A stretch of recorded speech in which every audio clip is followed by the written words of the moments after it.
of people who are not only watching it from the distance, but actually were at the midst of this from 2014. They will bring us some clarity, I'm sure of that. Next to me is Arseniy Yatsenyuk, who has held all political positions possible but the president of Ukraine, I'd say. He was the governor of the National Bank, he was the foreign minister, he was the speaker of the parliament, and when Russia attacked Ukraine back in 2014, after the Revolution of Dignity, he was the prime minister of Ukraine. Welcome, Arseniy. Now he is the founder of Open Ukraine Foundation. I had an honor working with him and starting in 2007 Kyiv Security Forum. It's not the first time Arseniy speaks to us. I actually can tell exactly that it was 317 days ago, because it was 1,000 days of Russian invasion when we had an online session about where we are. And next to him is our own and only Kir Giles, who is the associate fellow with Russia and Eurasia program. And he is a long-time Russia watcher and explainer, sometimes to a frustrated measure, because his analysis is well read, but rarely acted upon, I'd say. But he keeps at it, and he is the author of his most recent book is called Who Will Defend Europe? And I must say, I'm moved that this book is dedicated, as Kir says, to the Ukrainian people who at immense cost have formed the front line for the defense of Europe. So we thank all the Ukrainian defenders for what they are doing today to keep Russia's threat at bay for all of us here in London. So Arseniy, I would like to start with, because of the title of our session, how would you define what is a win for Ukraine in this war? Well, first, Arisia, I'm very grateful that you made it possible to address the Chatham House. And frankly speaking, I am very lucky, because you did the same with President Zelensky. And I am sitting near Sir Kir. We have two Sir Kirs, Kir and Prime Minister of the United Kingdom. So I feel like being practically not far from my president. Right. So how would I define it? The very survival of the Ukrainian state is the victory for Ukraine. Okay. NATO membership is the victory for Ukraine. EU membership is the victory for Ukraine. And ironclad security guarantees, and that's the reason why I mentioned NATO membership, because I don't buy any kind of another special purpose vehicles for the security guarantees. Article 5 of the Washington Treaty. These I would assess as, and last but not least, to bring Russia to justice. Justice must be served. And designated war criminal Putin and an entire Putin's regime have to be held accountable. So this is the set of measures and my vision of Ukraine's victory. You mentioned, just to develop a little bit, Ukraine's survival, but surely some people say survival isn't enough.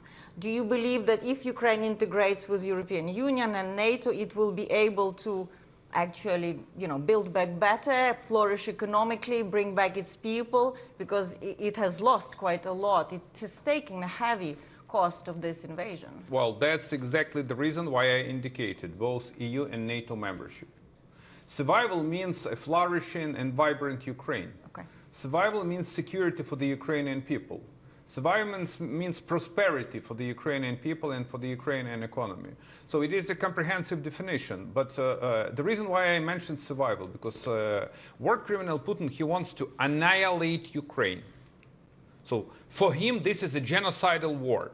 Have you seen him yesterday delivering some kind of stupid stuff in Valdai? So for the second time, it is not for the second. For a number of times, Putin has mentioned Nazi criminals as heroes. I don't know whether you remember when he said that Goebbels was quite a smart guy. It is in the YouTube. And you know what yesterday he said?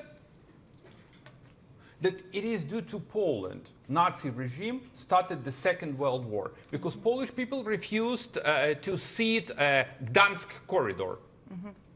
He said it publicly. So the guy is completely obsessed with, it's not even imperial, but with the fascist and Nazi policy against the free world. And he is very open about that. he always speaks openly about everything. Even in 2007 at this notorious Munich Security Conference. You remember when he said that it was the biggest disaster of the last century was the collapse of the Soviet Union. And my beloved Western friends were just deaf. They were thinking that he is kidding, you know. In the end, we have what we have. So what you are saying is reminding us that Putin's goals go beyond Ukraine. Clearly, he wants to annihilate Ukraine, but his ideological and imperialist agenda stretches beyond the borders of Ukraine, threatens other neighboring countries and those that are already in NATO and European Union. That's why it's good to bring in Keir now, because what we hear often that it will be up to Ukraine to decide the parameters of this victory and how it wants to end the war. But surely, if this war takes place in Europe, we in the West also have some vested interest in the outcome. Could you say what kind of outcome you would like to see for Europe in this war that would secure Europe rather than make it more vulnerable? Well, since we're talking about Russia, Ukraine, and Europe, if you'll forgive me a minor digression, it's probably a good time to mention how Chatham House is going to be addressing that problem, because we have a new leader of a combined program bringing together the remnants of the Russia-Eurasia program, including the Forum, and the Europe program into a Europe and Russia program with a new leader. We should welcome Mr. Grégoire Rousse, who has just arrived in this building and will be perfectly placed to treat that question as a priority, because it is the outcome of the war on Ukraine that will define the future of Europe for decades. Now, we are told by Bronwyn Maddox, our director, Mr. Rousse does speak Russian, which is natural enough since it will be essential for the job he is going to do. And I'm very much looking forward to meeting him and to hearing his vision for how Chatham House can bring together those two elements, Europe, including Ukraine, Northern Asia, including Russia, and foster those two vital interlinked goals of promoting Europe's defense and Russia's defeat. Which brings me back to the question. It's one of those questions which has had the same answer since February 2022 or before, but it keeps getting asked because the answer is not one that our decision makers in Europe and North America can understand the implications of and act on. It has always been the case that the scale and extent of Russia's strategic setback, whatever it suffers in Ukraine, will determine the scale and extent of Europe's breathing space before Russia moves again. And that covers a huge range of possible outcomes.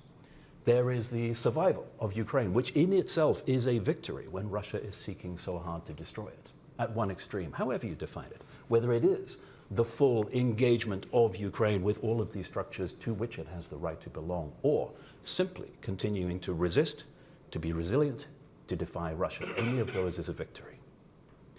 At the other extreme, there are options that are probably by now off the table. Now, a lot of people in this room have heard already the story of how a senior diplomat in London years ago, briefed people from this organization at the end of his tour on what it would take to turn Russia into a country that was no longer intent on invading and destroying its neighbors. He had a policy prescription. He said, what you need to do, referring to the Western allies, what you need to do is do to Russia what you did to Germany and Japan. Wage total war on it, bomb it flat, invade it, occupy it for a period not just of decades but of generations, completely rewrite its constitution, overhaul its educational system, re-educate the public, and then, after several generations, you will have a country that can live at peace with its neighbors. Now that is not going to happen. So the best case outcome is somewhere else along that spectrum. But the worst case outcome in the long term is for there to be something that appears like a victory in the terms of end of hostilities, which allows European leaders to convince themselves that the problem has gone away. If there is a ceasefire without conditions, if there is an end to the war which cements Russian gains in place, if the major combat operations cease, and then Europe thinks we can take our foot off the throttle for rearmament, for building our resilience, for preparing ourselves for the next time Russia seeks to attack a neighbor, then we will be in even deeper trouble than we were before. So that question of what exactly the Ukrainian victory looks like is absolutely crucial for Europe's future defense and security, as it always has been.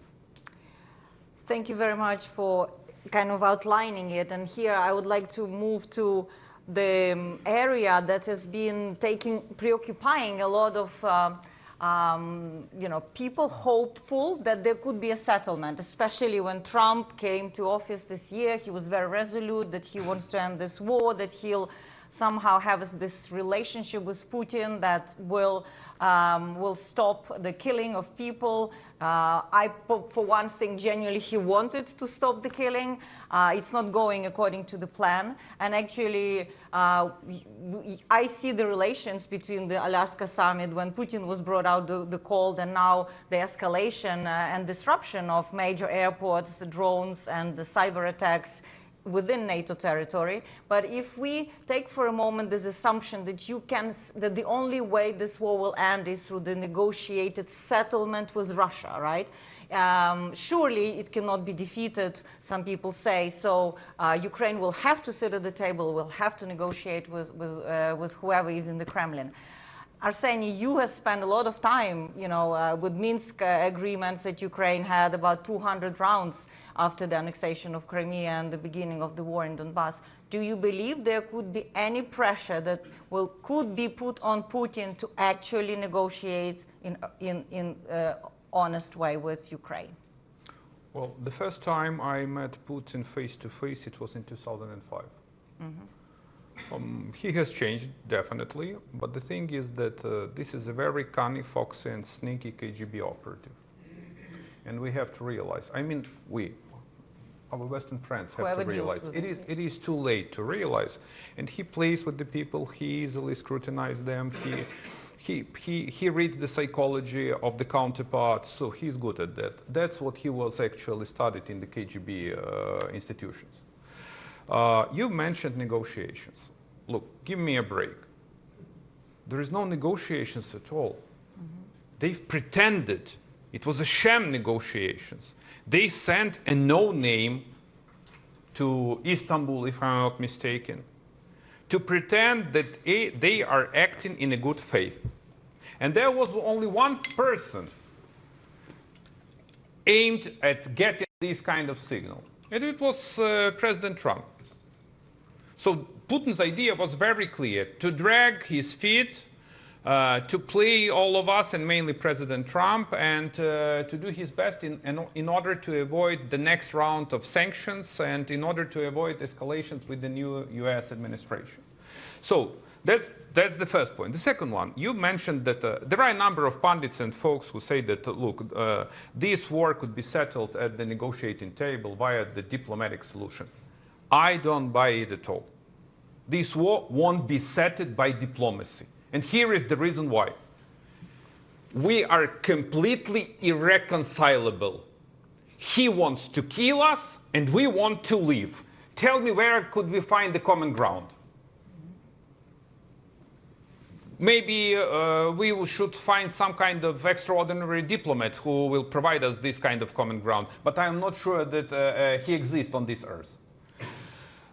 So, going back to the question you've raised, there is only one way to make Ukraine to win. And with all due respect, you said that it's up to Ukraine to decide the terms and conditions of the peace. That's what we hear often. Yeah, and I like this. I like this kind of statement, and I really admire. But here is the thing. If we are let alone to decide, Putin will get what he wants. And he wants an entire Ukraine. And he is ready to cut the deal. He is ready to get so-called peace at any price for Ukraine, but at the best price for him, with the capitulation of Ukraine. So we desperately need your support. I mean, the support of the Western world. And that's what he was playing for. He expected that the US administration will turn its back on Ukraine and that there will be a huge fragility within the European Union, which we actually witness right now, okay? Undecisiveness, never-ending talk shops. And in this way, this kind of the war of attrition will deliver the best result for Putin, which is Ukraine and the restoration of the Soviet Union. And last but not least, you've just mentioned Putin, I mean Russia. Yeah. That it is Russia that is waging the war. let me provide you with the bigger scope. It is not Russia. This is an international conflict. China is providing a lifeline to Russia. China is supporting this war. China is an accomplice in this war. China is a key partner of North Korea that deployed its troops against Ukraine and provides an ammo in this war against Ukraine. China is an ally to Iran. So, given that, look, China, Russia, and another pariahs, they present a totalitarian regime that is fighting against the democracy and the free world. So this is the definition of this conflict. It is not just Russo-Ukrainian war. It is bigger. Yes, thanks for bringing that perspective.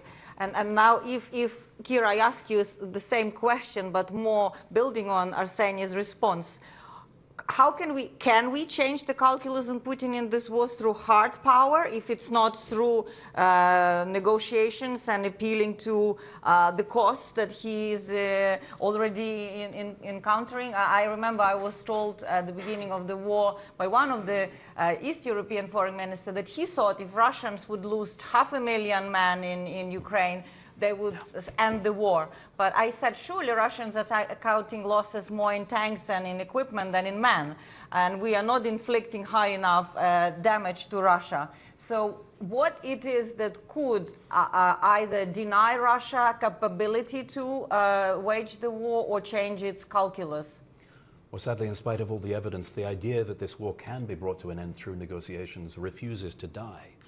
I lost count of the number of times I was doing media interviews over a period of extended months asking me to comment on the peace talks, quote unquote, the negotiations. And when I said, what negotiations? They are not happening. There is no point of contact. There is no discussion that is actually going to lead to any kind of outcome that you have in mind. Everybody was terribly confused because the presentation of what Russia was doing was not just for the audience of Trump.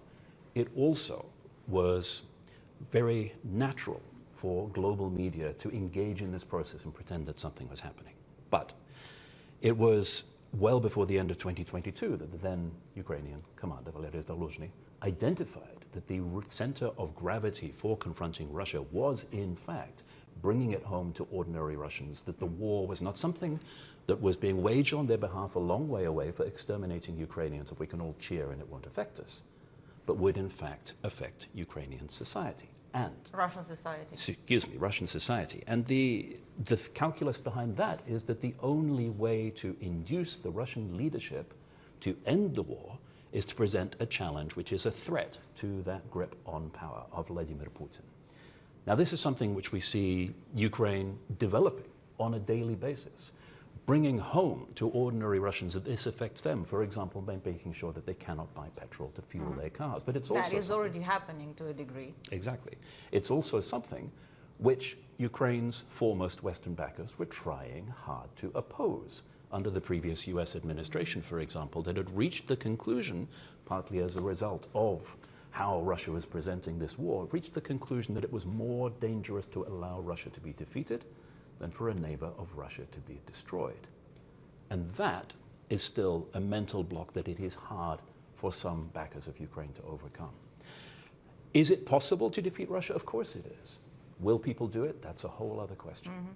Whether there is the will across Europe to actually recognize what is at stake and take steps accordingly is a whole other question.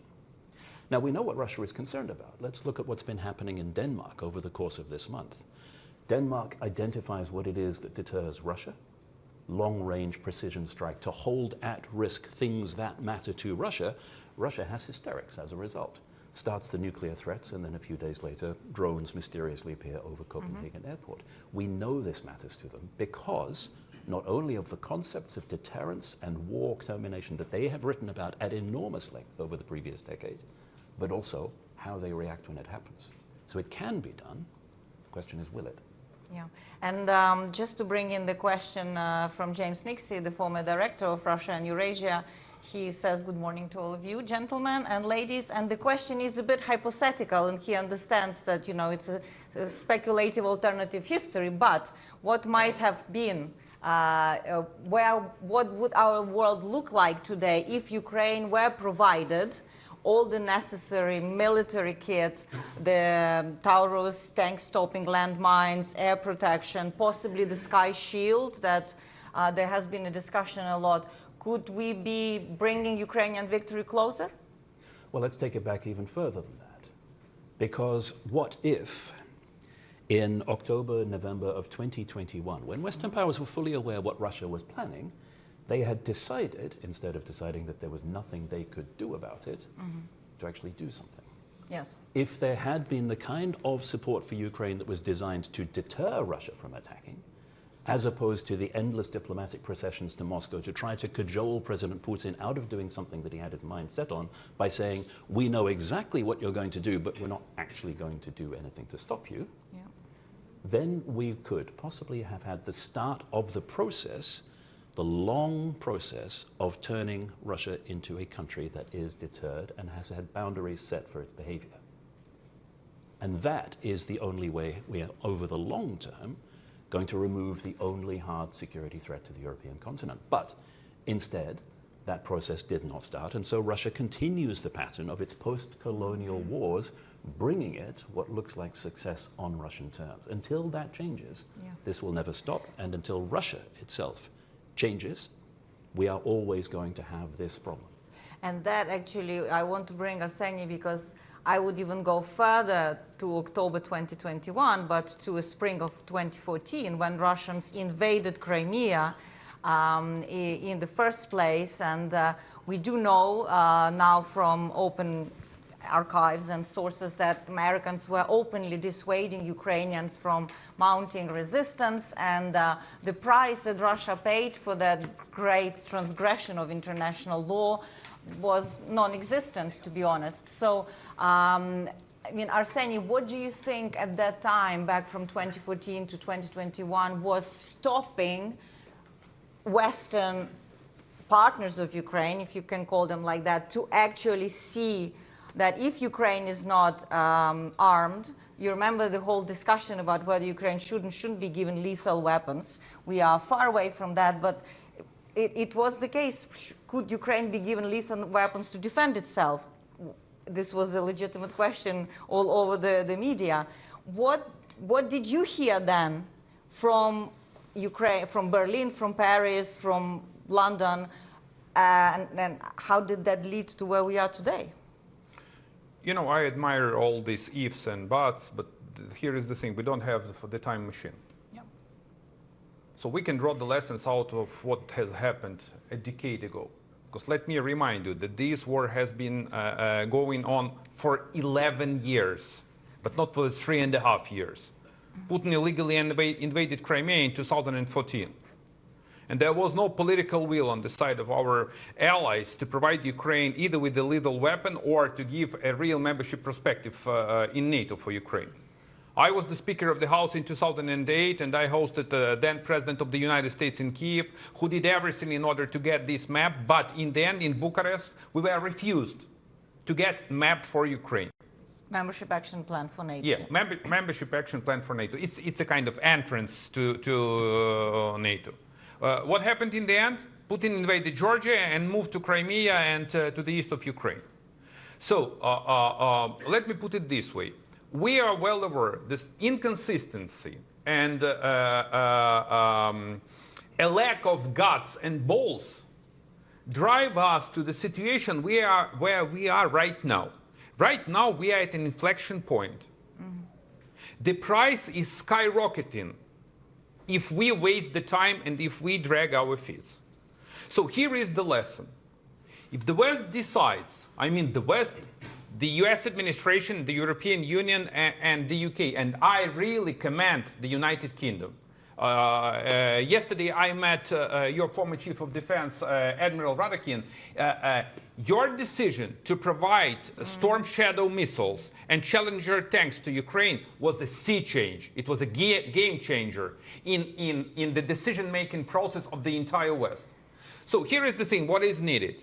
So first, we need an additional security supplemental for Ukraine from the US administration and from the European Union. Second, we need to get a real financial support.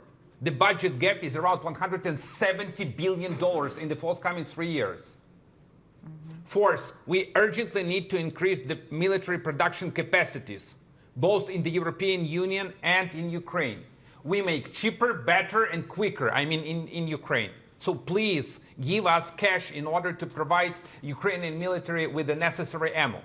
Fourth, we need urgently to confiscate Russian assets because you guys are facing tremendous financial problems. And we have the source, which is completely in line with the international law. And I can elaborate on this, why it is in line with the international law to make Russia accountable and to confiscate Russian assets. And last but not least, China and India, those who support Russia and those who help Russia to circumvent sanctions. So we need to hold the dialogue with India and to press on China. This is the menu I've got out of these 11 years of indecisiveness, okay, that we faced. In terms of, Kir, with all due respect, you said about Russia and Russia's defeat. I know that you worked in Moscow, so you have the reading on Moscow. The problem is I was born in the Soviet Union. I have the reading of Muscovites too.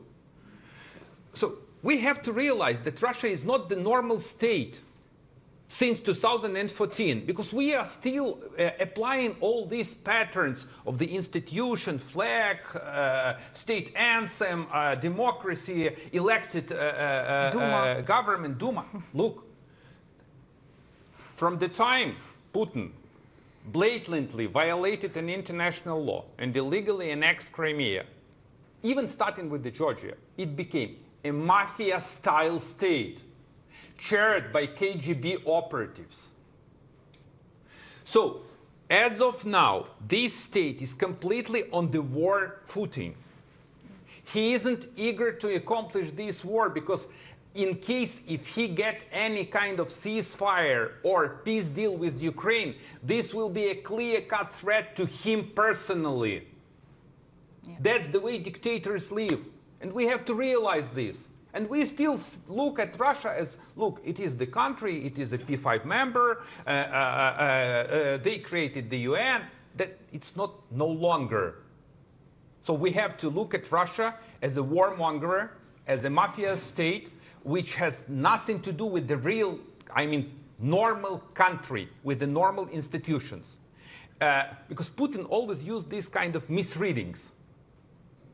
And this is the best way how to play us. If we look, if it quacks like a duck, it is a duck. So it's a duck, okay? Yeah, I think this is important to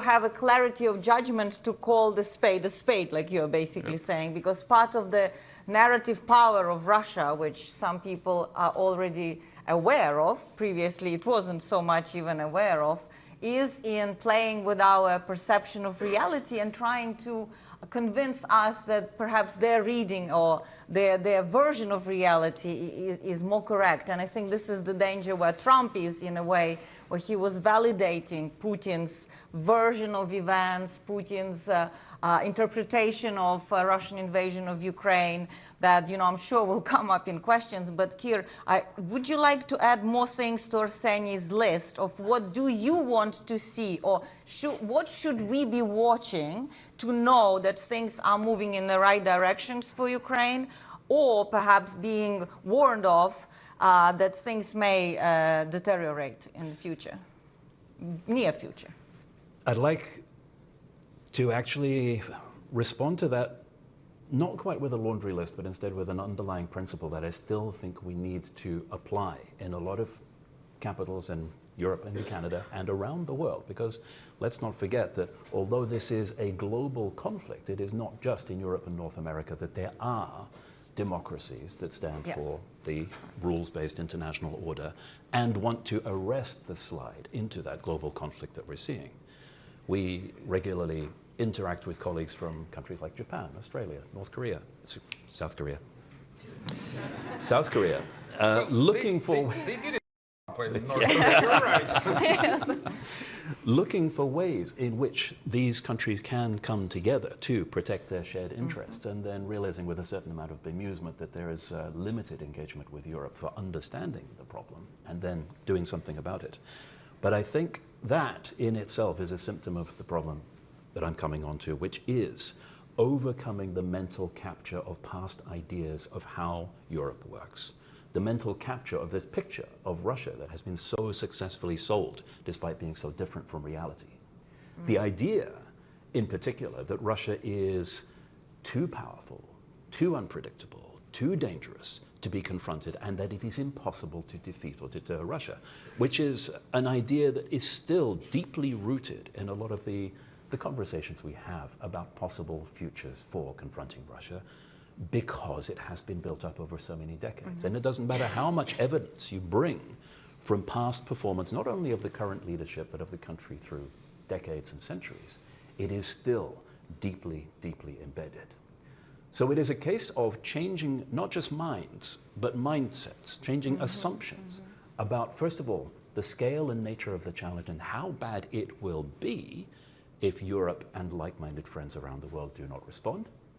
And secondly, that Europe has agency, that it is possible to insert European countries into a conversation about their future in a manner that is relevant, instead of them sitting by helplessly and talking about coalitions of the willing, but willing being different from able and being different from capable of stepping in before the problem is resolved rather than after. All of these things are just symptoms of that mental paralysis, that mental capture that has dogged Western responses to Russian aggression over the course of decades. And the trick, I think, is getting over that before it is too late. Yeah, I think one of the realizations inside Ukraine, if you go and talk to people, is that there's a clear understanding that Ukraine has opened a window of opportunity to create a different future, both for Ukraine and for Russia, for the same matter, if Russia is defeated in this war in Ukraine. And the West is too timid to, grasp it and to exploit it and to work with Ukraine, not just as a, at arm's length, but as a true ally in order to reshape what we all want, how we coexist on the European continent. That this is the continent of the smallest size and the biggest diversity, whereas Russia is the big landmass with no diversity at all. So there are all kinds of conceptual conflicts entrenched already in that existence. But I think what also, I'm sure, Arseniy, you would agree, there's a lot of anger in Ukraine that we are wasting time, that we are doing everything that we said impossible at the beginning too late. And this drip feeding of Ukraine's battlefield capability actually turns war in Russia in favor of creating it as a war of attrition, which they think so far they can win. But I'll open now the floor to questions from the audience. I see already lots of hands, so let's bring on the lights. Let's please introduce yourself, and I'll take 2-3 questions. Try to be brief, because as you can see, there's a lot to come. Please, ladies in the first.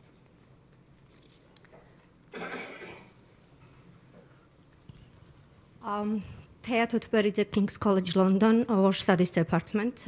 First of all, thank you so much. It's a fascinating discussion. Unfortunately, in the West, we don't have sometimes clear understanding what this war is about.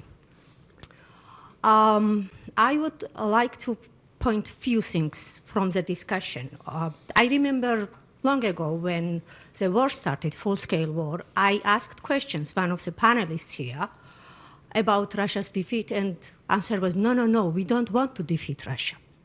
However, history teaches us, without clear defeat, Russia can't be changed. And if we see when it's happened, when Russia more or less tried to democratize and modernize, it was when, for example, in Paris, 1956, we assigned. We can just okay. brief it, because we will. Okay. My point is, I think it's a time now to talk about what actually Ukraine's win means and what actually security means for Europe in long term. Yeah.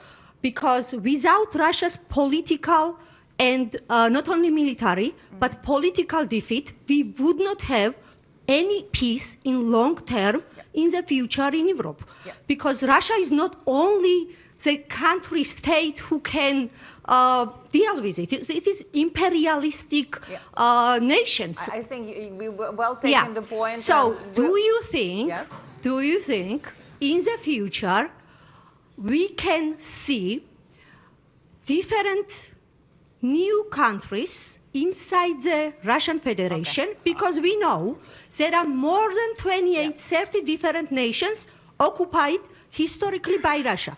Do Okay. you consider Yes. this as a defeat in the future? Very term? good question. Thank you so much. Okay, let's take a bit more. Yeah, here, gentleman in the third row, please, over there. Yeah, no, the gentleman next to you. Sorry, I just take a bit. Yeah, He's taller. yeah, tall. Yeah, yeah. My name is Jordan Bauman. I'm from the University of Waterloo, and I'm a governor there. I'd just like to discuss like the nuclear problem. I don't think I've heard much discussion about that. How does that impact this? You talk about Russia being defeatable. The argument I hear, at least back in Canada, what about the nuclear bombs? Yeah. Okay. Yeah, very good. Wait, and here, the ladies in the first row, please.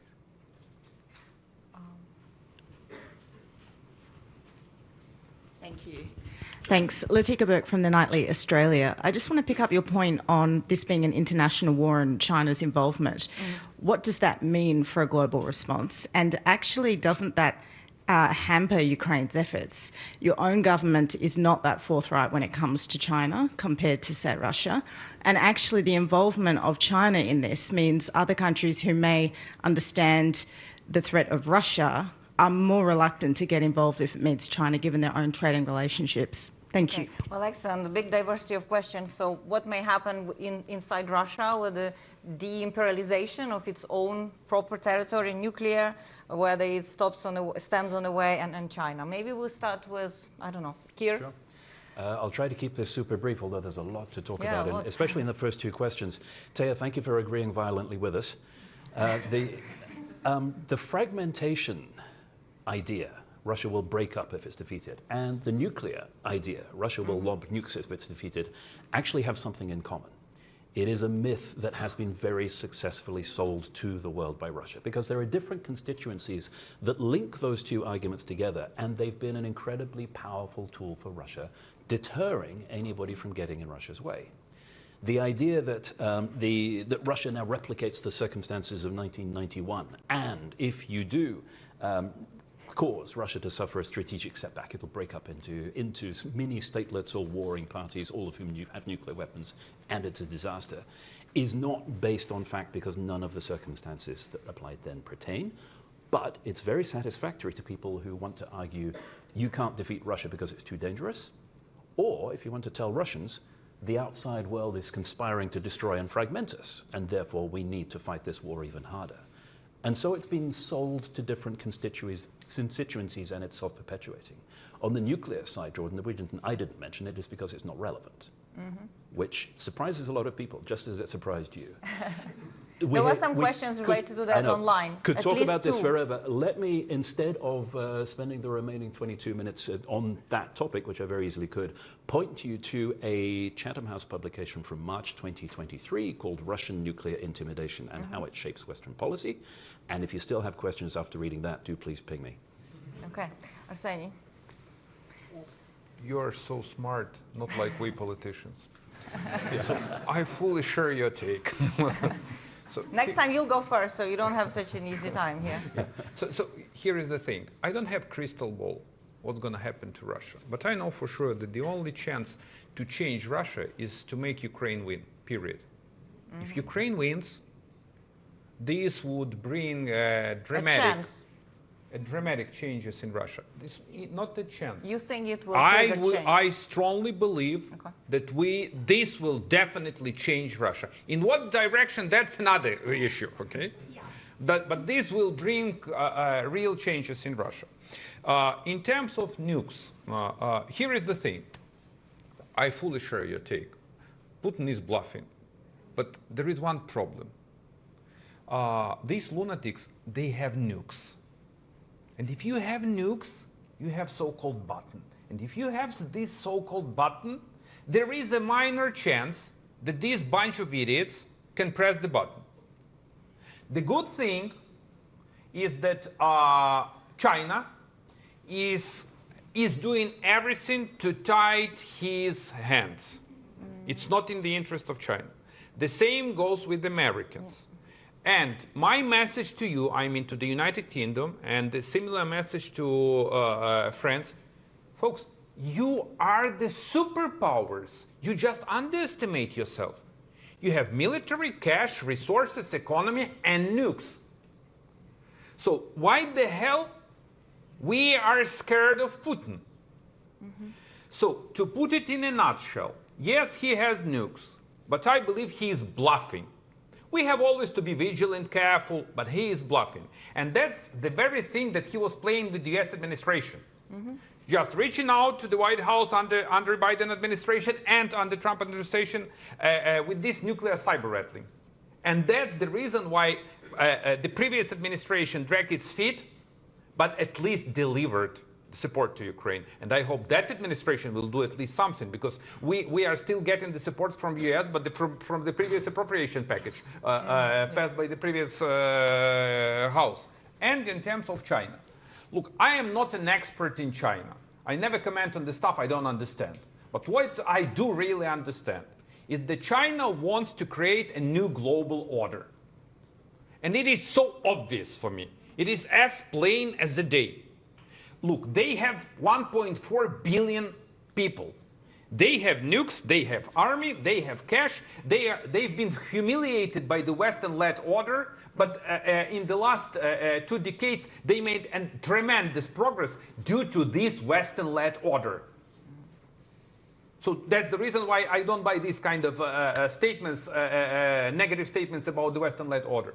So the thing is that, can we as Ukraine handle China's issue? No, we can't. We don't have leverage. But can the EU and the US make it?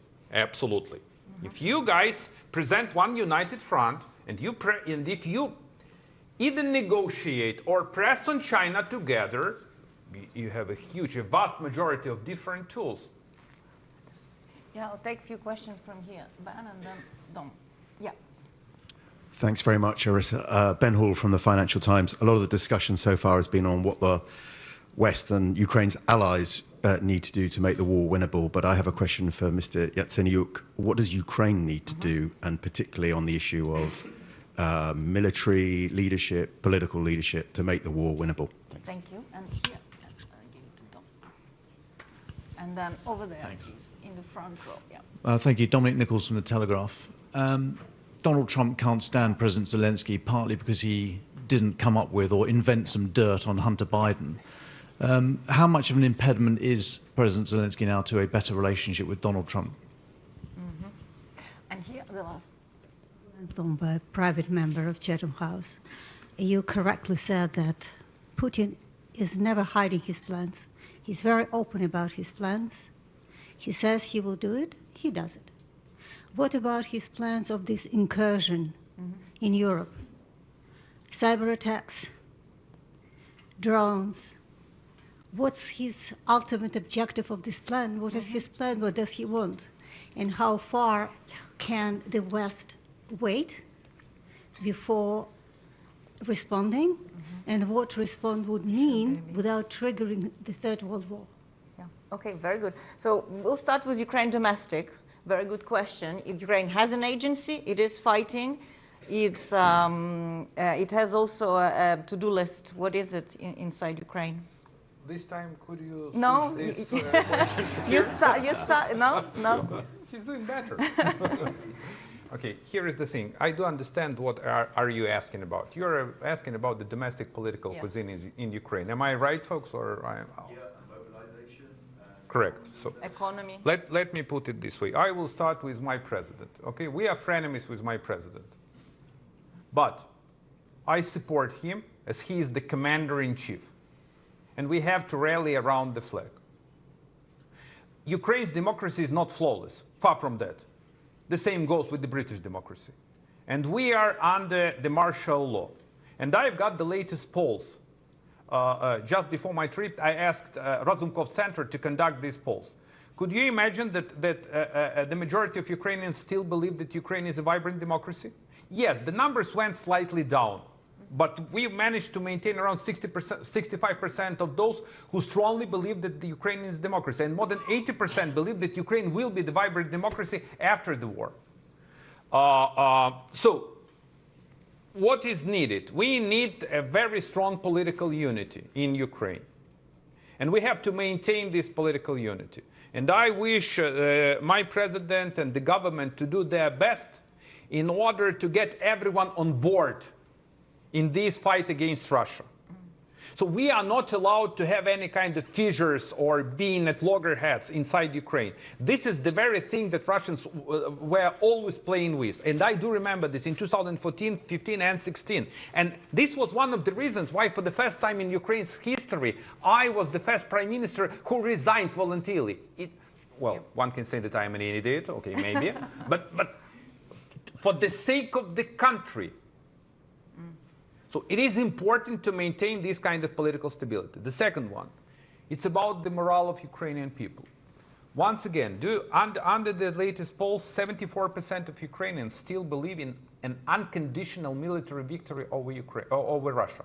You know, unconditional military victory over Russia. So this gives me some kind of very positive sentiment about an overall morale, both among Ukrainians and in the Ukrainian military. But I want to be open with you and fair.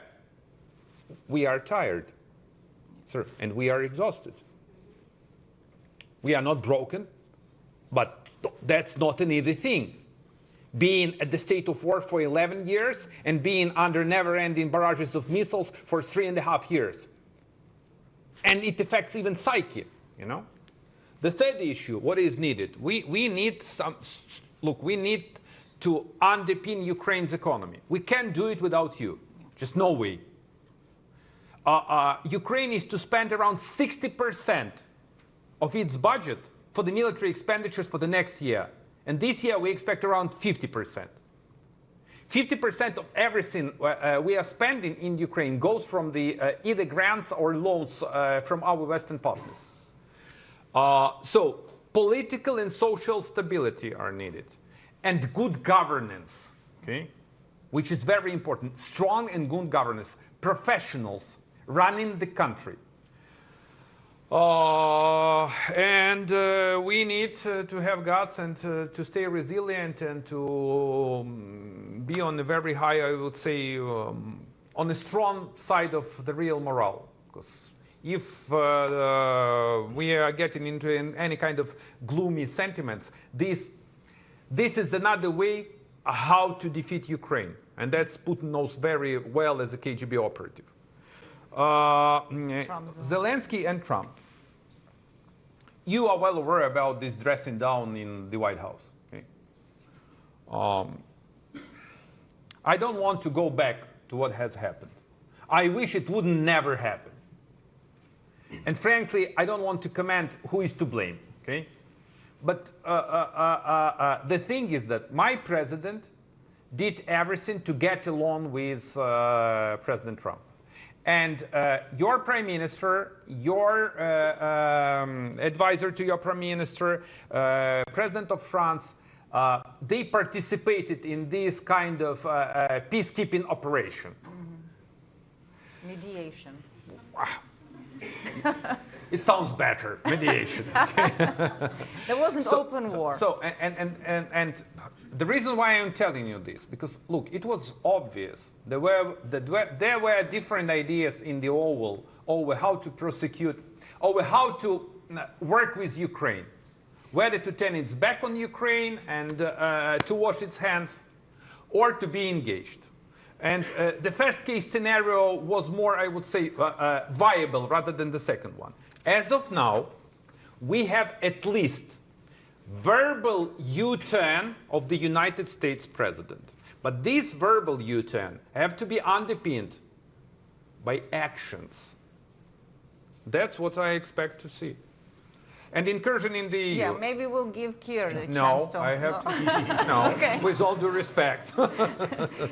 So you asked about the incursion. There were a number of aims that Putin followed. The first one is to test Article 4, Article 5, to test military protocols of the European Union. But the main idea he had is to send the signal to every single nation of the European Union. I am ready to send fighter jets, drones, and I am ready to fight against you unless you abandon Ukraine.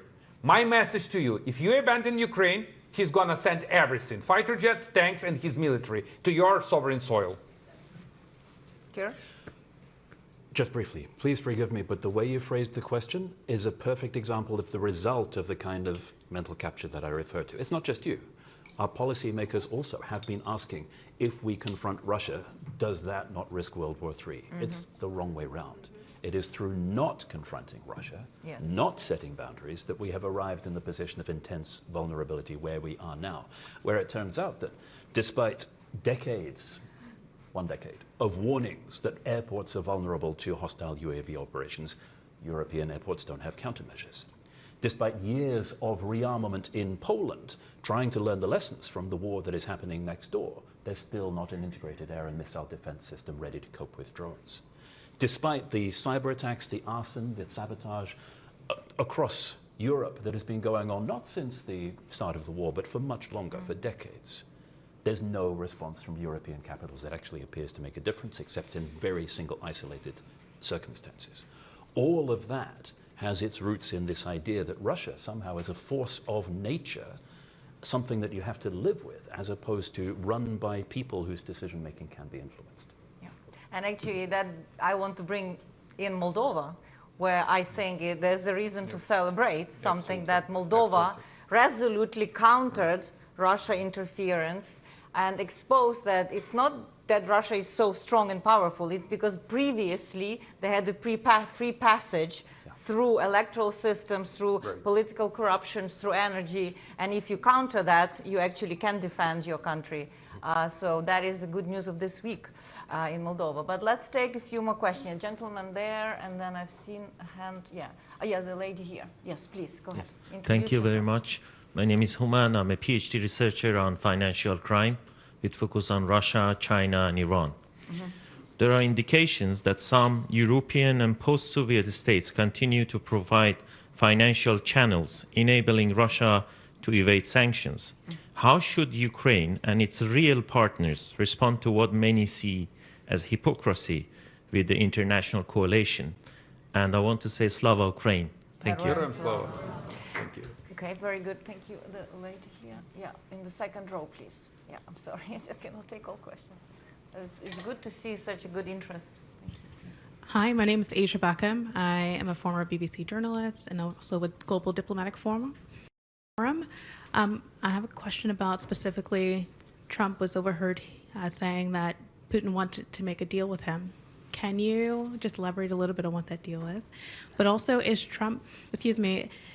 do you all believe that Trump is going about trade and tariffs the right way because he's taking power from China and repositioning the U.S. so that it's not maybe even influencing other countries to not trade with China the same way and not be afraid of their military power? And is there anything that you regret not doing, any action that you regret not taking when you were Prime Minister? Good question. We'll take one more and then I think we'll be wrapping up. Ooh, maybe over there, I wasn't paying much attention to the corner, sorry.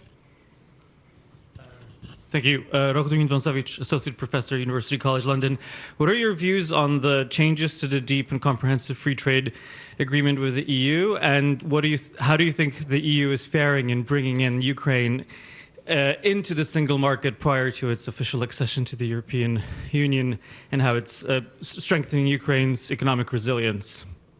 So big economic bloc, secondary sanction evasion, what could be done, tariffs, whether this is the way to curtail Chinese power and EU and DCFTA. There were a couple of questions. One here says, would you agree that EU integration process is a significant motivation for the government and citizens of Ukraine and one of the components of Ukraine's victory? You mentioned it at the beginning. And then maybe we'll finish, both of you, on the what kind of deal could they be made? Arseniy, economy. So let me start with the sanctions. First, Russians are spewing and spreading this narrative that sanctions are useless. It's not true.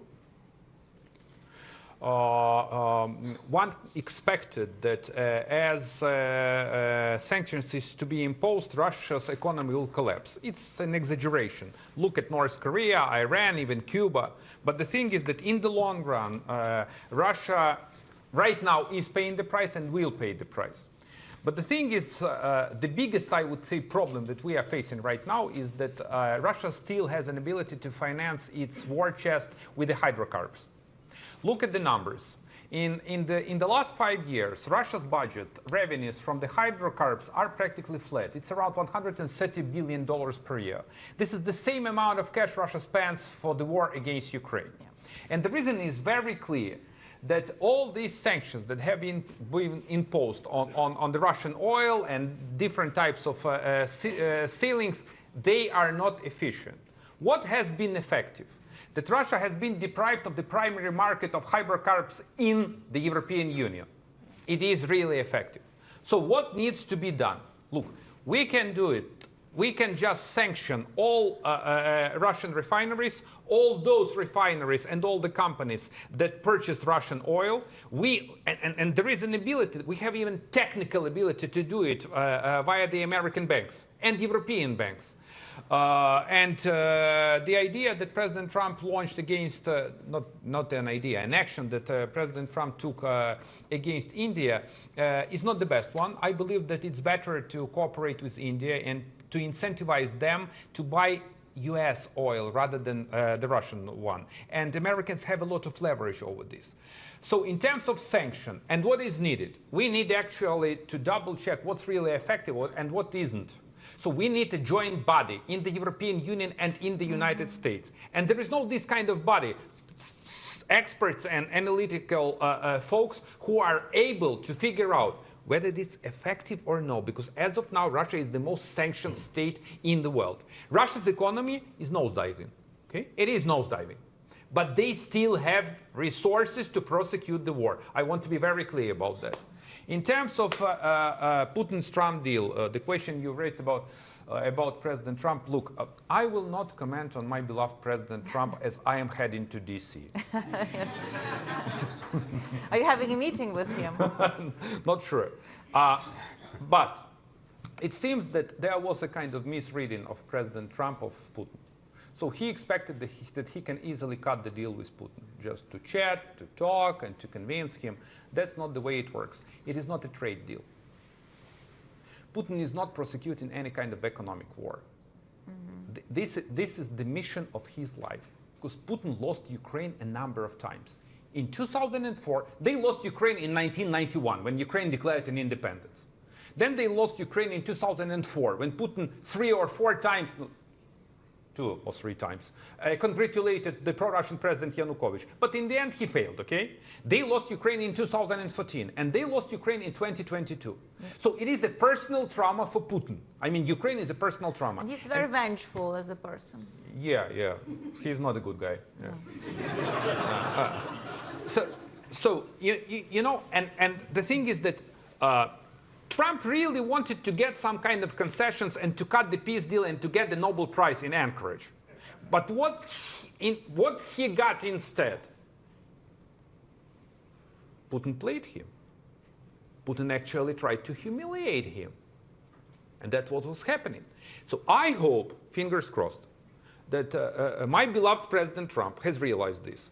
And we expect to get some kind of real actions from the White House. Then you asked me about what kind of not doing. Regrets? Not doing. Not doing. That I didn't run for president. That's true. Putin After the Revolution of Dignity? Yeah. But Putin, in general terms, look, I had a lot of flaws. Okay, a lot. But on the other hand, well, we did what we can, and I've done what we can. I decreased the budget deficit from 10% to 3%. Okay, could you imagine in the times of war? The same goes. What was the amount of currency Ukraine had after the Revolution of Dignity? It is funny. So I like the kind of job that I got. In the state coffers, when I was sworn in as a prime minister, you know how much cash I had in the state coffers? 10,000 euros. It is an official data. You can check it in the internet. So we've done a lot, but I had to do more. Maybe in the next life or in the next term somewhere, I will try to fix the flaws that I had. And you can bring Ukraine into European Union. Well, it's a hard toil, yeah. And answering your question on DCFTA and the EU, so as we are out of as we are pressed for time, here is the thing: we urgently. It was a milestone when we signed DCFTA and visa-free regime with the European Union. This was about our choice to join back, and I want to reiterate, to join back our European family. But what is needed right now? We urgently need to open negotiations on an EU accession. And Trojan horse, Mr. Orban, is a key impediment. He's a close ally of Putin, and I can't figure out what the hell he is doing in the European Union. He has to move to Moscow. Yeah, maybe joining Eurasian Union.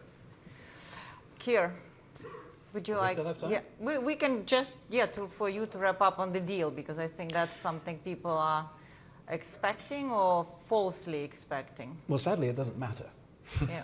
It doesn't matter what kind of deal Trump may have been flattered by thinking he was going to get by Putin, because it was a symptom of what was happening. And what was happening was interaction between an individual who is extremely good at manipulating people, backed up by an entire state apparatus that puts immense emphasis and resources into manipulating people, with an individual who gives every impression of being as easy to manipulate as a 5-year-old. So the problem was the mindset within which this was approached, and the result, of course, is that Russia runs rings around the current administration, even if it is not in ideological sympathy with Putin's vision for Europe. Still, it is disinclined to oppose it.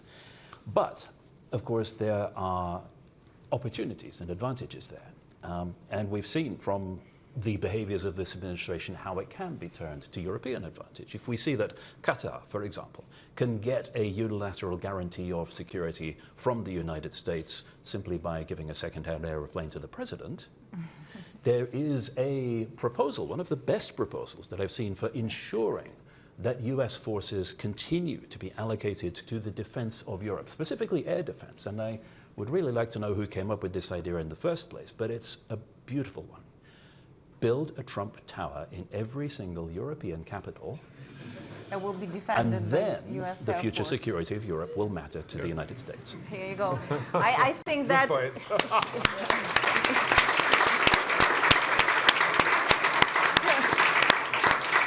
So as you can see, we don't like creativity in Chatham House, as Kier has just proposed one of the perhaps unconventional approach to new security architecture, but worth considering. And I hope our event today has illuminated what that strategy, hopefully combined between Europe and United States, could look like. And we've taken away some of the excuses that you may have for not doing the right thing. So I'd like to thank Arseniy and Kier for their contributions, for you to coming, for people to joining online. And stay tuned with Chatham House and our work on Ukraine. And thank you for all your attention, care, and Slava Ukraini. Thank you.